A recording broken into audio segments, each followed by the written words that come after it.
नमस्कार, आपण पाहत आहे भांडा फोड न्यूज। एका दमात भ्रष्टाचारी कोमात, सोशल मीडिया, कर्जबाजारी, गुन्हेगारी, सट्टेबाजी, चोरी, मटका, जुगार, दारू, सावकारशाही, न्यायाच्या प्रतीक्षेत प्रशासन।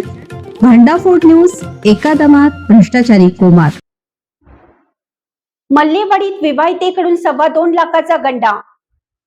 मल्लेवाडी तालुका मिरज येथे नवविवाहितेने पतीला 2,30,000 रुपयांचा गंडा घालून सोन्यासह पलायन केला आहे। या प्रकरणी पतीने एजंट विजयकुमार भजंत्री आणि नवविवाहिता आम्रपाली आनंदा माळी या दोघांविरुद्ध तक्रार दाखल केली आहे। आम्रपाली हिच्यासोबत दिनांक 27 डिसेंबर 2024 रोजी विवाह लावून दिला होता। या लग्नासाठी पतीने 2,30,000 रुपयांची रोख रक्कम आणि आम्रपाली हिच्या अंगावर सोने घातले होते। एजंट भजंत्री यांनी मध्यस्थी करून आम्रपाली हिच्यासोबत 27 डिसेंबर 2024 रोजी विवाह लावून दिला होता। या लग्नासाठी पतीने 2,30,000 रुपयांची रोख रक्कम आणि आम्रपाली हिच्या अंगावर सोने घातले होते। परंतु दिनांक 15 मे 2026 रोजी आम्रपाली हिने लग्नात अंगावर घातलेल्या सोन्यासह पलायन केलं।